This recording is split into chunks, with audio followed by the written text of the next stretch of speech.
പ്രതി കുറ്റം ചെയ്തതായി പ്രോസിക്യൂഷൻ നിഷ്പ്രയാസം തെളിയിച്ചതുകൊണ്ടും കോടതിക്ക് അത് നേരിട്ട് ബോധ്യമായതുകൊണ്ടും പ്രതിയായ ജസ്റ്റിൻ അബ്രഹാമിന് ജീവപര്യന്തം തടവ് ശിക്ഷ വിധിച്ചതായി ഈ കോടതി ഉത്തരവിടുന്നു.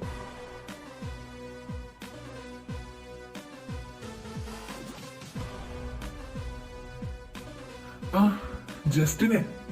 ജസ്റ്റിൻ അബ്രഹാം, നീ കളിച്ചത് എന്റെ പിള്ളേരോടാ. എല്ലാത്തിനും ഇറങ്ങി പുറപ്പെട്ടപ്പോ ഇങ്ങനൊരു പണി ജസ്റ്റിന് ഒട്ടും പ്രതീക്ഷിച്ചില്ല അല്ലേ? ACP സാറേ, കുറച്ച് മര്യാദയൊക്കെ ചെക്കൻ അങ്ങ് പഠിപ്പിച്ചേക്ക്. ഒന്നില്ലെങ്കിലും ഫിനാൻസ് മിനിസ്റ്ററോടല്ലേ അവൻ കളിച്ചത്. അതൊക്കെ സാറ് പറയേണ്ട ആവശ്യമുണ്ടോ? ഞങ്ങളെ കുറെ വട്ട് കളിപ്പിച്ചതല്ലേ ഇവൻ. അതിനുള്ളതൊക്കെ കൊടുത്തിട്ടേ ഞങ്ങൾ ഇവനെ വിടുള്ളൂ. വിശദമായിട്ട് ഇവനെ ഒന്ന് കാണണം എനിക്ക്. നടക്കട അങ്ങോട്ട്. ഇവനെ അങ്ങ് പിടിച്ച് കേട്ട്.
എങ്ങനെ ഉണ്ടായിരുന്നു മോനെ ജസ്തി ജയിൽവാസമൊക്കെ?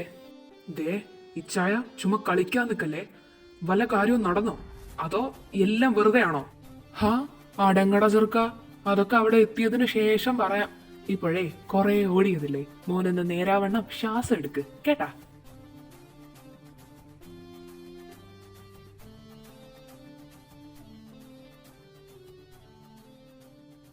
എന്തുവാ ഇച്ചായ ഇത്? കുറെ നേരമായില്ല ഇങ്ങനെ നടക്കാൻ തുടങ്ങിയിട്ട്. ഇത് എന്നെയും കൊണ്ട് എങ്ങോട്ടേക്ക് പോകുന്നേ?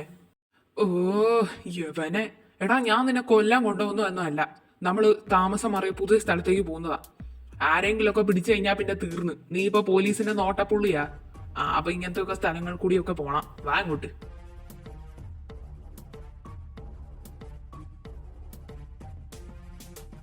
ഇതാണ് നമ്മുടെ ഇപ്പത്തെ ഒളിത്താവളം. പിന്നെ കാടിന്റെ ഈ ഭാഗത്തേക്ക് ജനങ്ങൾ ആരും എത്തി നോക്കാത്തതുകൊണ്ട് പേടിക്കേണ്ട ആവശ്യമില്ല. ഒരുത്തനെ ഇങ്ങോട്ട് കയറി വരില്ല. കയറി വന്നാൽ തന്നെ ഇതിനകത്തേക്ക് കയറണമെങ്കിൽ കുറച്ച് ബുദ്ധിമുട്ടാ. ഇവിടെ പ്രേതവും ഭൂതവും ബാധയും ഒക്കെ ഉണ്ടെന്നാണ് എല്ലാവരുടെയും വിശ്വാസം. അത് നമുക്ക് ഉപകാരമായി. വാ.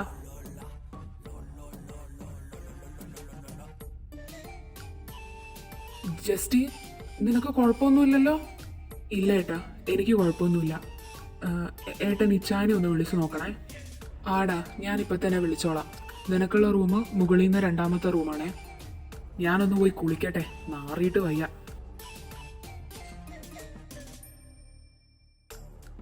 ദേ ആദമേ, നിന്നോട് എത്ര തവണ വലിക്കരുതെന്ന് പറയണം? നീ എന്താ വലിച്ച് ചാവാനുള്ള പുറപ്പാടാണോ? വലിക്കുകയോ വലിക്കാതിരിക്കോ അതെന്റെ ഇഷ്ടം. നീ അതിലെന്തിനാ കയറി ഇടപെടുന്നേ? നീ ആരുടെ കെട്ടിയാണോ? മാറിയിക്കടാ അങ്ങോട്ട്. എന്റെ ക്രിസ്റ്റി, നീ എന്തിനാ അവനെ ഇങ്ങനെ വെറുപ്പിക്കുന്നേ? നിനക്ക് അവന്റെ സ്വഭാവം അറിയാവുന്നതല്ലേ? പോത്തിന്റെ ചെവിയിൽ വേദം ഓതിയിട്ട് കാര്യമുണ്ടോ? എന്ത് സ്വഭാവം? എന്നോട് മാത്രമാണല്ലോ അവൻ ഇങ്ങനെ. ബാക്കിയുള്ളവരോടൊക്കെ നോർമലായിട്ടല്ലേ പെരുമാറുന്നേ. ഇപ്പൊ അതെ ജസ്റ്റിനെ കൊണ്ടുവന്നപ്പോഴും അവനോട് ചിരിച്ചിട്ടല്ലേ അവൻ സംസാരിച്ചുകൊണ്ട് വന്നേ. ഇതിന് മാത്രം ഞാൻ എന്ത് തെറ്റാ അവനോട് ചെയ്തേ? പറ, ഞാൻ എന്തെങ്കിലും അവനോട് ചെയ്തിട്ടുണ്ടോ? അവൻ എപ്പോഴും എന്നെ മാത്രം ഇങ്ങനെ വെറുക്കുന്നേ? അതൊന്നും എനിക്കറിയില്ല. പക്ഷെ അവന് നിന്നോട് എന്തോ ഇഷ്ടക്കേടുണ്ട്. തുടക്കം മുതൽ നിന്നോട് മാത്രമാണല്ലോ അവനിങ്ങനെ. അവനോട് എന്നെ ചോദിക്കണം. അതിന് ചോദിക്കുമ്പോഴേക്ക് റോക്കറ്റ് വിട്ട പോലെ ഒരു പോക്കല്ലേ. പിന്നെ ഞാൻ എന്ത് ചെയ്യാനാ? എന്താടാ ഇവിടെ ഒരു പ്രശ്നം? പുതിയ പ്രശ്നം ഒന്നുമില്ല. എപ്പോഴത്തെയും പോലെ ക്രിസ്റ്റി പറഞ്ഞതിന് അവനെ വഴക്ക് പറയുന്ന ആദം. സ്ഥിരം കാഴ്ച. അല്ലേലും ഈ ആദമിനത് എന്തിന്റെ കേടാ? അവൻ എന്തിനാ എപ്പോഴും ഈ കൊച്ചിനെ ഇങ്ങനെ വിഷമിപ്പിച്ചുകൊണ്ടിരിക്കുന്നേ? പാവം ക്രിസ്റ്റി.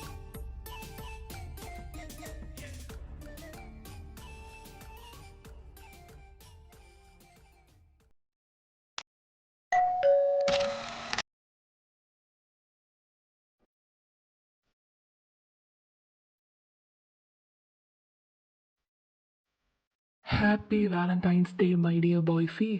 അയ്യേ, എന്തുവാടാ ജസ്റ്റ് ഇതൊക്കെ? എന്തേ, ഇഷ്ടപ്പെട്ടില്ലേ? അത് പറയാം, നീ ആദ്യം വന്ന് അവിടെ ഇരിക്കേ.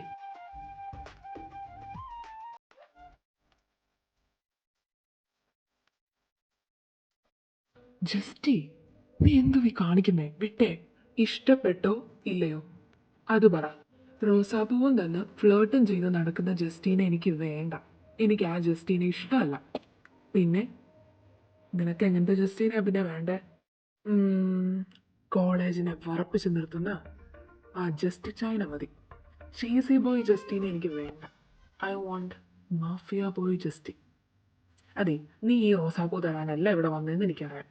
ഇത് വേറെ ഒരു റീസൺ അല്ലേ മോനെ ഇവിടേക്ക് കയറാൻ? പറ മോനെ, നിനക്ക് എന്താ വേണ്ടേ? I missed you. ഇത്ര പെട്ടെന്നോ? ഇന്നലെ വൈകുന്നേരമല്ലേ നമ്മൾ കണ്ടത്? ഇത് അടുത്ത ദിവസം രാവിലെ ആവുന്നതേ ഉള്ളൂ. അപ്പോഴേക്കും നീ എന്തുവാ ജസ്റ്റി? എനിക്ക് മിസ് ചെയ്തു, കാണണം തോന്നി, ഞാൻ വന്നു. ആ, അതൊക്കെ അവിടെ നിൽക്കട്ടെ. നീ എന്തെങ്കിലും കഴിച്ചോ? ഇല്ല, നല്ല വിശപ്പുണ്ട്. എന്നാ നീ അവിടെ ഇരിക്കും, ഞാൻ എന്തെങ്കിലും കഴിക്കാൻ എടുക്കാം. ഫുഡ് എൻ്റെ കയ്യിലിരിക്കുമ്പോൾ നീ എന്തിനാ വേറെ എടുക്കാൻ പോകുന്നേ? ഞാനിത് കഴിച്ചു. മോനെ ജസ്റ്റി, എന്താ രാവിലെ തന്നെ ഉദ്ദേശം? ദുരുദ്ദേശം തന്നെയാന്ന് കൂട്ടിക്കോ.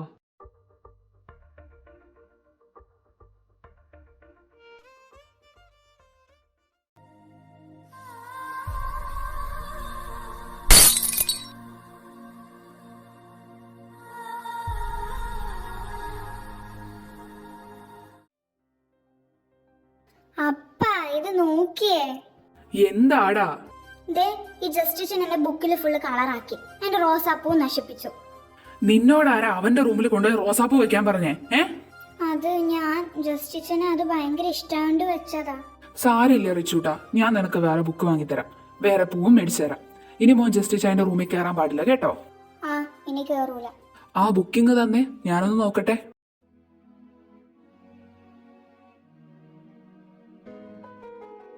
എന്താടാ, നീ എന്താ ഇങ്ങനെ നിൽക്കുന്നേ? അതിനകത്ത് ഇപ്പൊ എന്നാ ഉള്ളേ? മോനെ റിച്ചൂട്ടാ, മോനകത്തേക്ക് ചെല്ലിട്ടോ, ഞാൻ പിന്നെ ബുക്ക് മേടിച്ചുകൊണ്ട് തരാവേ. ഏട്ടാ, ഇത് പെയിന്റ് അല്ല, ചോരയാ. ഏട്ടാ വന്നേ, നമുക്ക് അവനൊന്ന് പോയി നോക്കാം.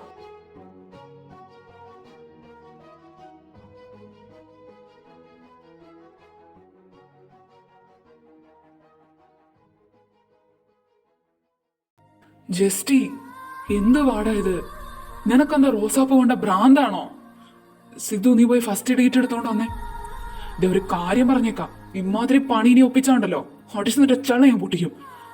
നിനക്ക് റോസാപ്പൂവിനോട് എന്താ ഇത്രയും ദേഷ്യം? കഴിഞ്ഞതൊക്കെ മറക്കണമെന്ന് നീ തന്നെയല്ലേ ഞങ്ങളോടൊക്കെ പറഞ്ഞത്? എന്നിട്ട് നീ തന്നെ എങ്ങനെയാണോ ചെയ്യണ്ടേ? അറിയാം നിനക്ക് പെട്ടെന്നൊന്നും അവനെ മറക്കാൻ പറ്റില്ലെന്ന്. പക്ഷെ അവൻ അതൊക്കെ മറന്നിട്ടല്ലേ ഓരോന്നും ചെയ്തു കൂട്ടിയത്. നീ മാത്രം പിന്നെ എന്തിനാ അവന് വേണ്ടി ചോരയും കണ്ണീരൊക്കെ കളയുന്നേ? ആ ചെറ്റയ്ക്ക് വേണ്ടി നിന്റെ കണ്ണിന്ന് ഒരു തുള്ളി കണ്ണീര് പോലും വീഴരുത്.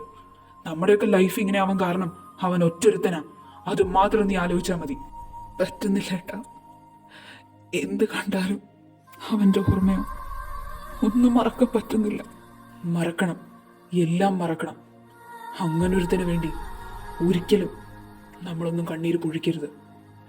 നീ പോയിട്ട് കുളിച്ച് ഫ്രഷ് ആയിട്ട് താഴെ വരാൻ നോക്ക്. ഇനി അവന് വേണ്ടി കരഞ്ഞുകൊണ്ടിരുന്ന എൻ്റെ സ്വഭാവം മാറും. സിദ്ധു, നീ വന്നേ.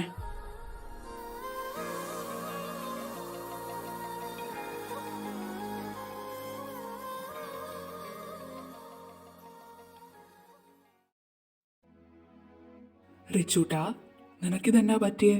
മുഖം എന്നാടാ വാടിയിരിക്കുന്നേ? അപ്പ ജസ്റ്റിസിന് എന്താ പറ്റിയേ? എന്നോട് എന്താ മിണ്ടാത്തെ? പണ്ടത്തെ പോലെ എന്നോട് കളിക്കുന്നില്ല, മിണ്ടുന്നില്ല. എന്താ ഇങ്ങനെ? എപ്പ കണ്ടാലും എന്നോട് ദേഷ്യം. പഴയ നമ്മുടെ ജസ്റ്റി മരിച്ചു, അങ്ങനെ വിചാരിച്ചാൽ മതി. അങ്ങനെയല്ല, ഒരുത്തൻ കൊന്നു എന്ന് വേണം പറയാൻ. ആരങ്ങനെ ചെയ്ത്?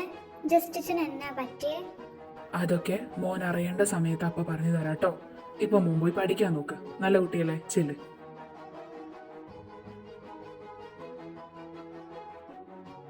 നീനെ എങ്ങോട്ടാ?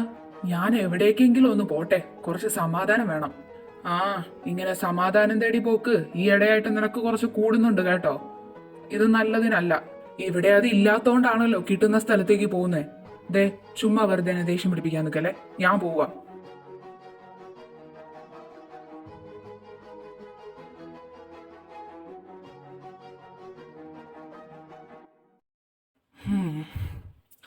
എങ്ങനെ ഉണ്ടായിരുന്നു നമ്മുടെ വീടാ? ഇതിപ്പോ എനിക്ക് ശ്മശാനം പോലെയാ തോന്നുന്നേ. തോന്നുന്ന സമയത്ത് ഓരോന്ന് കയറി വരുന്നു, തോന്നുന്ന സമയത്ത് ഓരോന്ന് ഇറങ്ങിപ്പോകുന്നു, അടിവെക്കുന്നു, വഴക്കുണ്ടാക്കുന്നു, ഒരുത്തൻ കൈമുറിക്കുന്നു, കരയുന്നു. എനിക്ക് വയ്യ ഏട്ടാ, എല്ലാം കണ്ട് മടുത്തു.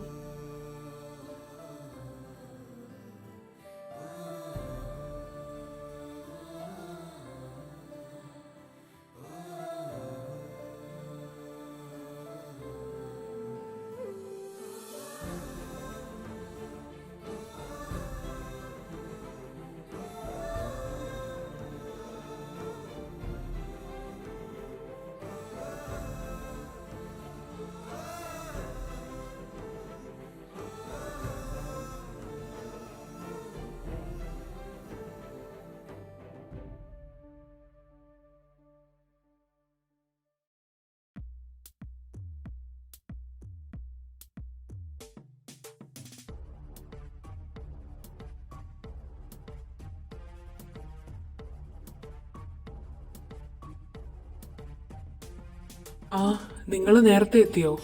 വാ.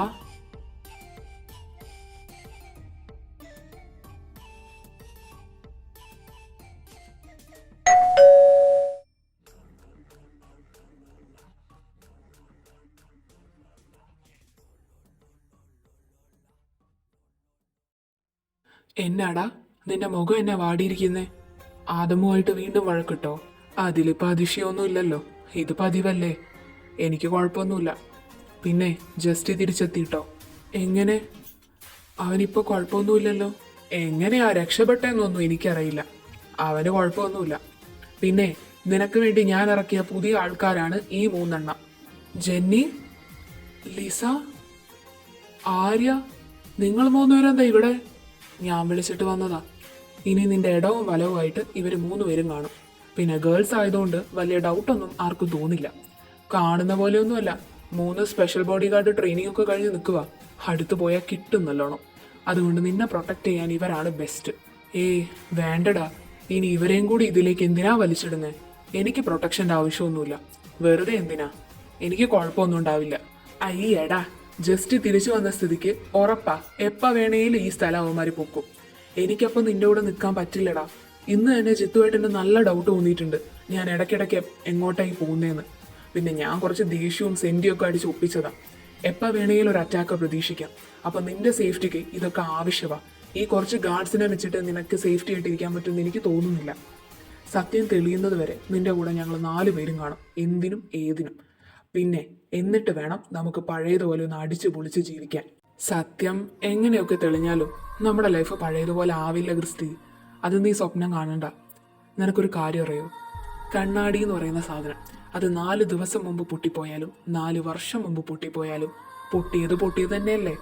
അത് കൂട്ടിച്ചേർത്ത് കഴിഞ്ഞാൽ ഒരു വിടവ് അതെപ്പോഴും ഉണ്ടാവും അതിൻ്റെ കൂടെ. നീ എന്തൊക്കെയാടേ ഈ പറയുന്നേ? പിന്നെ എന്തിനാ അല്ല നീ ഇങ്ങനെ കഷ്ടപ്പെടുന്നേ? നിന്റെ നിരപരാധിത്വം തെളിയിക്കാൻ തന്നെയല്ലേ ഞാൻ ഇതൊക്കെ ചെയ്യുന്നത്. എന്റെ നിരപരാധിത്വം തെളിയിക്കാൻ മാത്രമല്ല, യഥാർത്ഥ കുറ്റവാളികളെ വെളിച്ചത്തിലേക്ക് കൊണ്ടുവരാൻ കൂടിയാ. നമ്മളോട് ഇങ്ങനെയൊക്കെ ചെയ്ത് നമ്മളെ പല വഴിക്ക് പിരിച്ചവന്മാരെ ഞാൻ വെറുതെ വിടില്ല. തെറ്റ് ചെയ്തവർ അന്തസ്സായിട്ട് തലപൊക്കി കറങ്ങി നടക്കുമ്പോൾ ഒരു തെറ്റും ചെയ്യാത്ത ഞാൻ പേടിച്ചും ഒളിച്ചും ജീവിക്കണം. അത് വേണ്ട. യഥാർത്ഥ കുറ്റവാളികൾക്കുള്ള ശിക്ഷ മരണ. അതവർക്ക് കൊടുക്കാതെ ഈ ആൽവി അടങ്ങിയിരിക്കില്ല. പിന്നെ പഴയതുപോലെ ഒരു ലൈഫ്, അതിനു വേണ്ടിയല്ല ഞാൻ ഈ കഷ്ടപ്പെടുന്നത്. എനിക്ക് ആ ലൈഫ് വേണ്ട ക്രിസ്റ്റി. ആൽവി, സത്യം തെളിഞ്ഞു കഴിഞ്ഞാൽ, എല്ലാവർക്കും എല്ലാം മനസ്സിലായി കഴിഞ്ഞാൽ നിന്നെ തേടി എല്ലാവരും വരത്തില്ലേ? പിന്നെ എന്തിനാ നീ ഇങ്ങനെയൊക്കെ പറയുന്നേ? എന്തിനെന്നെ തേടി വരണം? മാപ്പ് പറയാനോ? അതോ പഴയതുപോലെ കൂട്ടുകാരാവാനോ? ക്രിസ്റ്റി, ഞാൻ സ്നേഹിച്ചതിൻ്റെ ഒരു തരി അവരെന്നെ തിരിച്ച് സ്നേഹിച്ചിരുന്നെങ്കിൽ എന്നെ അവർ മനസ്സിലാക്കുമായിരുന്നു. ഞാൻ പ്രണയിച്ചതിന്റെ ഒരു കുറച്ചെങ്കിലും ജസ്റ്റ് എന്നെ തിരിച്ച് പ്രണയിച്ചിരുന്നെങ്കിൽ എന്നെ അവൻ വിശ്വസിക്കുമായിരുന്നു. അറ്റ്ലീസ്റ്റ് എനിക്ക് പറയാനുള്ളതൊന്ന് കേൾക്കുമായിരുന്നു. ബട്ട് അവൻ എന്താ ചെയ്തേ? എനിക്ക് പറയാനുള്ളത് പോലും കേൾക്കാതെ ഞാൻ ഓൾറെഡി കുറ്റക്കാരനാണെന്ന് മുദ്ര കുത്തി. എനിക്ക് ഒറ്റയ്ക്കിരിക്കുമ്പോൾ നമ്മുടെ ഓരോ മൊമെന്റ്സ് ഓർക്കുമ്പോൾ എനിക്ക് ഭ്രാന്ത് പിടിക്കുന്നുണ്ട്. ഇടയ്ക്കൊക്കെ ദൈവം എന്തിനാ എനിക്ക് ഇങ്ങനെ ഒരു ജീവിതം തന്നേന്നാ തോന്നിപ്പോകുന്നേ. ആരുമില്ലാണ്ട് ഒറ്റയ്ക്ക് ഒളിച്ചും പേടിച്ചും എനിക്ക് വേണ്ടാന്ന് തോന്നുവാടാ. ചില സമയത്ത് ചത്തുപോയില്ലാന്ന് തോന്നുന്നുണ്ട്. സത്യം പറഞ്ഞ നീ ഇല്ലായിരുന്നെങ്കിൽ ഞാൻ എന്നേ ചത്ത് തൊലഞ്ഞേനെ. കരയാത്ത ഒറ്റ ദിവസമില്ല. കരയരുതെന്നൊക്കെ കുറേ കോൺഫിഡൻസ് ഒക്കെ ഉണ്ടാക്കി വെക്കും. പക്ഷെ അറിയാണ്ട് കണ്ണിന് വെള്ളം വന്നു പോവും. എനിക്ക് അവൻ അത്രയ്ക്ക് ഇഷ്ടാടാ. ജസ്റ്റി എന്ന് വെച്ചാൽ ഈ ആൽവിക്ക് ഭ്രാന്ത. അവൻ തന്നെ എന്നോട് ഇങ്ങനെയൊക്കെ ചെയ്താ പിന്നെ ഞാൻ എന്നാ ചെയ്യണ്ടേ? ഒരു കാര്യം മാത്രമേ ഞാൻ പണ്ടേ തീരുമാനിച്ചതാ. സത്യം തെളിഞ്ഞു കഴിഞ്ഞാൽ, എന്റെ നിരപരാധിത്വം എല്ലാവർക്കും മനസ്സിലായി കഴിഞ്ഞാൽ ഞാൻ പിന്നെ ഇവിടെ ഉണ്ടാവില്ല. ആൽവി കരയല്ലടാ. നീയും കൂടി തളർന്ന ഞങ്ങൾ എന്നാ ചെയ്യുന്നേ? അങ്ങനെ പോവാൻ ഞാൻ വിട്ടാലല്ലേ? എനിക്ക് എൻ്റെ ആൽവിനെ വേണം, വേറെ ആർക്ക് വേണ്ടെങ്കിലും. അങ്ങനെ ചാവാനാണ് നിന്റെ തീരുമാനമെങ്കിൽ നീ എന്നെയും കൂടി കൊന്നിട്ട് ചത്താൽ മതി. അല്ലാണ്ട് ഈ ക്രിസ്റ്റി ജീവനോടെ ഇരിക്കുമ്പോൾ അതൊന്നും നടക്കില്ല. നീ ആവശ്യമില്ലാത്തൊന്നും ചിന്തിച്ച് കൂട്ടാതിരിക്കുന്നതാണ് നല്ലത്. സത്യം തെളിയുന്നത് വരെ നിന്റെ കൂടെ ഞങ്ങൾ കാണും. ഇനി മരണത്തിലേക്കാണെങ്കിൽ ഞാനും കാണും. മതി രണ്ടും കൂടി കരഞ്ഞത്. ഇപ്പൊ അതൊക്കെ വിട്. ആൽവി, നിന്റെ ഭാഗത്തുള്ള ന്യായം തെളിയിക്കാൻ ഇന്നു തൊട്ട് ഈ യുദ്ധത്തിൽ ഞങ്ങളും കാണും. അതെ, നിങ്ങളുടെ ഫുൾ സ്റ്റോറി ഒന്നും ഞങ്ങൾക്കറിയില്ല. എങ്കിലും കേട്ടത് വെച്ചിട്ട് തോന്നുന്നത് നിങ്ങൾ രണ്ടുപേരും തമ്മിൽ എന്തോ വലിയൊരു മിസ്അണ്ടർസ്റ്റാൻഡിങ് തന്നെ ഉണ്ടായിട്ടുണ്ട്. അത് തീർത്താൽ തന്നെ എല്ലാ പ്രശ്നവും തീരും. അത് മാറ്റാനും നിന്റെ മുഖത്തേക്ക് ആ പഴയ ചിരി കൊണ്ടുവരാനും ഞങ്ങളുണ്ടെങ്കിൽ പേടിക്കണ്ട. അപ്പോൾ ഡീലല്ലേ? ആ, ഡീൽ. കുഴപ്പമൊന്നുമില്ലല്ലോ. അപ്പം ഇതാ ഈ ബാഗിൽ നിങ്ങൾക്ക് വേണ്ട സകല കാര്യങ്ങളും, ഫേക്ക് ഐഡന്റിറ്റി അങ്ങനെയുള്ള സകല കാര്യങ്ങളൊക്കെ ഉണ്ട്. എടുത്തോളുക, യൂസ് ചെയ്തോളുക. Okay, thanks Christy.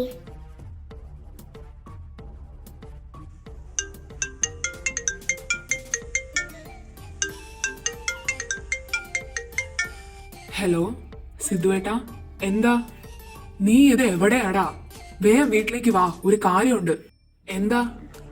എന്തെങ്കിലും പ്രോബ്ലം ഉണ്ടോ? അതൊക്കെ വന്നിട്ട് പറയാം. നീ വേഗം വരാൻ നോക്ക്. ദേ ജസ്റ്റ് നല്ല ഭ്രാന്തെടുത്ത് നിൽപ്പുണ്ട്. വേഗം വന്നോ.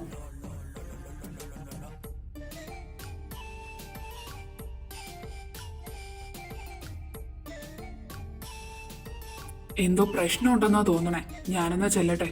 ആൽവി, ആവശ്യമില്ലാത്ത ഒന്നും ചിന്തിച്ചു കൂട്ടരുത്. സ്റ്റേ സ്ട്രോങ് മാൻ. പിന്നെ നിങ്ങൾ ഏൽപ്പിക്കുവോ എന്റെ കുട്ടനെ? നോക്കിക്കോണം. അത് നീ പ്രത്യേകം പറയാനൊന്നും നിൽക്കണ്ട. ഇപ്പൊ അവന്മാർക്ക് ഡൗട്ട് അടിക്കുന്നതിന് മുമ്പ് മോൻ ചെല്ലാൻ നോക്ക്. പോ.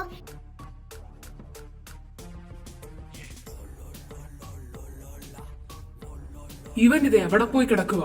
വിളിച്ചിട്ട് കുറെ നേരായല്ലോ. ആനന്ദിച്ചായം വരെ വന്നു. അവൻ എവിടെ പോവാൻ? കണ്ട പബല് വല്ല പെണ്ണുങ്ങളുടെയും കൂടെ കിറുങ്ങി അടിച്ചിരിക്കുന്നുണ്ടാവും. അവന്റെ സ്ഥിരം പരിപാടി ഇതല്ലേ. അതിനിവിടെ പ്രസക്തി ഇല്ല ആദമേ. അത് അവന്റെ ഇഷ്ട. നിന്റെ കാര്യത്തിൽ അവൻ ഇടപെടുന്നത് നിനക്കിഷ്ടമല്ലല്ലോ. പിന്നെ നീ എന്തിനാ അവന്റെ കാര്യത്തിൽ ഇടപെടാൻ നിൽക്കുന്നേ? എന്തേലാവട്ടെ, ദേ അവൻ വന്നു എന്നാ തോന്നണേ. ഇനി ഇവിടെ കിടന്ന് അടി ഉണ്ടാക്കണ്ട.